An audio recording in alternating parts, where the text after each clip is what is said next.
केंद्र सरकार के कर्मचारियों ने अपनी मांगों को लेकर 2 दिन की हड़ताल शुरू की। मथुरा में एलआईसी और बैंक कर्मचारियों ने हड़ताल रखी। लामबंद हुए हड़ताली कर्मचारियों ने केंद्र सरकार की नीतियों की जमकर आलोचना करते हुए आक्रोश व्यक्त किया।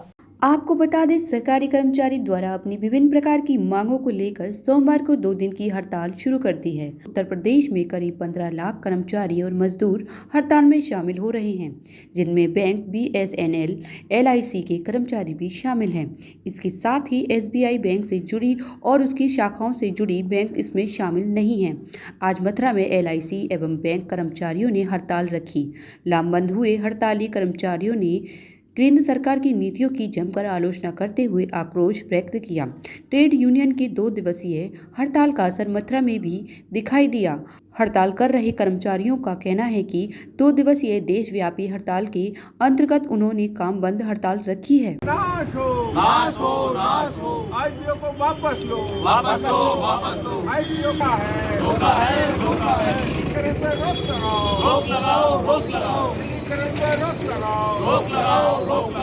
आपका शुभ नाम? मेरा नाम के.एच. पांडे है। मैं यूपी बैंक एम्प्लॉय यूनियन का प्रांतीय अध्यक्ष हूँ। आज आप लोग जो हड़ताल कर रहे हैं, नारेबाजी कर रहे हैं, क्या आपकी मांग है और क्या चाहते हो? देखिए, आज की जो हड़ताल है मुख्य रूप से बैंक कर्मचारियों की खाली हड़ताल नहीं है। देश के तमाम मजदूर किसान आज की तारीख में हड़ताल पर हैं। ये देश के अंदर जिस तरह से देश को बेचा जा रहा है, जिस तरह से निजी हाथों में सौंपा जा रहा है और जिस तरह से मजदूर और किसानों के अधिकारों का हनन किया जा रहा है, ये हड़ताल मुख्य रूप से उस रूप में है। क्या मांगे? हालांकि बैंक कर्मचारियों की जो बहुत बड़ी लंबित मांगे हैं, जैसे पेंशन हमारी 2010 के बाद जो साथी आए हैं उनको न्यू पेंशन स्कीम में लागू किया गया। हमारी डिमांड है कि उनको पुरानी पेंशन जो सरकारी मंत्री और एमएलए लेते हैं, वो तो एक नहीं 5-5 पेंशन लेते हैं, वो भी पुरानी वाली, लेकिन कर्मचारियों को एक पेंशन देने में भी उनको दर्द होता है, तो पुरानी पेंशन की बहाली की भी हमारी मांग है। ये आउटसोर्सिंग के आधार मैं मानता हूँ, आउटसोर्सिंग एक तरह से शोषण है। वो पूर्ण रोजगार नहीं है, अर्ध रोजगार भी नहीं, आंशिक रोजगार है। रोजगार के नाम पर रोजगार तो दिया जाता है, लेकिन आप मुझे बताइए, जिस काम के लिए सरकारी प्रतिष्ठान 50,000 रुपये 60,000 रुपये देते हैं आउटसोर्सिंग के रूप में, उसके लिए 8 या 10,000 रुपये मिलते हैं। 8 या 10,000 रुपये पाने वाला साथी क्या तो मकान बनाएगा, क्या बच्चों को पढ़ाएगा। तो हमारा ऐसा मानना है कि आउटसोर्सिंग ना होकर वो एक तरह से बेरोजगारी को दबाने का, या एक तरह से इसके अलावा बहुत सारी मांगे हैं। जैसे बैंकों को बेचा जा रहा है। आज की जो मुख्य हमारी जो बात है, बैंकों को बेचा ना जाए। बैंकें वो हैं जिसने इस देश की जीडीपी को बढ़ाने में, देश के अंदर औद्योगिक उत्पादन बढ़ाने में मानी जाती है। तो फिर आपका अगला कदम हमारा और मजदूर, अभी आपने देखा किसान 1.5 साल तक वहाँ से आंदोलन करता रहा। ये सरकार आसानी से मानने वाली नहीं है।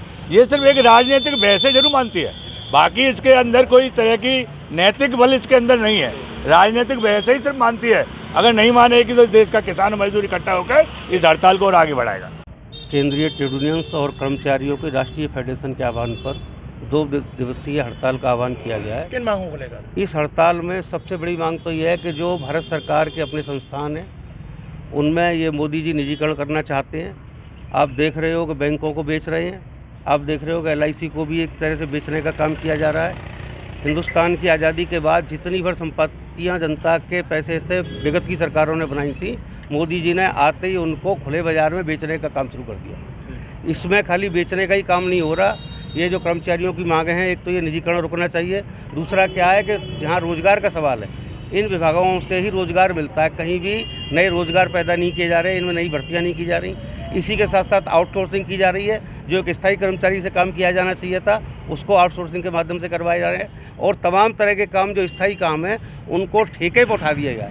तो कर्मचारियों की जो मांग है, एक तो पुरानी पेंशन सब जगह बहाल होनी चाहिए। ये जो एनपीएस ले आए, आज उस एनपीएस का भंडाफोड़ हो चुका है। सब लोग चाहते हैं कि जो पुरानी पेंशन हुआ करती थी उसको बहाल किया जाए, नई भर्तियों को चालू किया जाए, आउटसोर्सिंग को ख़त्म किया जाए, विभागों के अंदर ठेकेदारी प्रथा को रोका जाए और निजीकरण को हर हाल में वापस लिया जाए।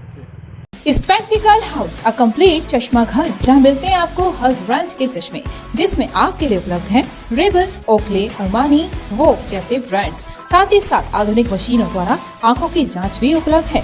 तो आज यहाँ है spectacle house, Babulal market, near fire station, Krishna Nagar, Mathura.